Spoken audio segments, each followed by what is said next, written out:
On avait démarré cette association, la Renaissance, avec au début que des animaux domestiques, vaches, moutons, cochons, chevaux, mais déjà que des animaux issus de problèmes.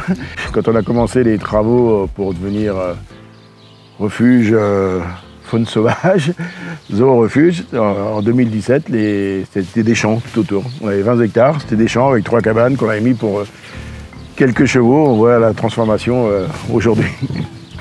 Et on est passé de 3, 4, 5 qu'on était au début de la Renaissance à 90, je crois, aujourd'hui. La première fois que la quarantaine a recueilli des animaux, c'était les 11 primates de laboratoire. J'avais peur qu'on ne réussisse pas, qu'on ne soit pas à la hauteur.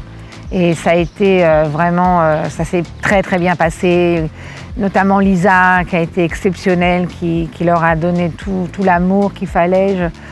Et là, quand on a réussi ces primates de laboratoire, j'ai su qu'on pouvait tout réussir. Je me souviens de ce jour où ils sont sortis pour la première fois. C'était un moment magique. Ils ont regardé l'air, l'eau, le vent, tout ça, ils ont découvert tout ça, ils regardaient en l'air tout le temps. Ouais. Et puis après, il y a eu tous les sauvetages de fauves, les premiers fauves. Je me souviens de la première tigresse qui est arrivée.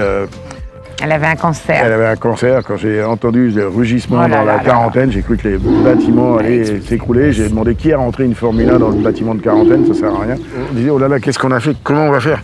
Comment on va faire? Moi, j'avais jamais... contrairement aux deux gens qui étaient là, qui avaient le savoir-faire, sinon on ne l'aurait pas fait, mais moi j'avais jamais vu un tigre d'aussi près de ma vie. Puis il y a eu encore d'autres singes, il y a eu beaucoup de perroquets.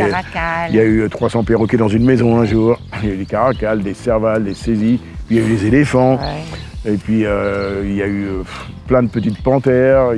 On a une pensée pour Micha, bien évidemment. Vous voyez, on ne s'arrête pas aux fauves, aux ours, voilà, tout animal mérite pour nous la même chose. Un an, on a ouvert le 11 juin 2021. On était devant les portes quand elles se sont ouvertes. Ouais. On a ouvert avec 16 mois de retard, pour cause de Covid, etc., ce qui nous a posé beaucoup de problèmes. Et puis depuis, vous avez été 200 000 à prendre vos billets pour venir nous voir, ou venir nous voir. 200 000, c'est beaucoup. Et on pense que vous êtes encore plus nombreux cette année.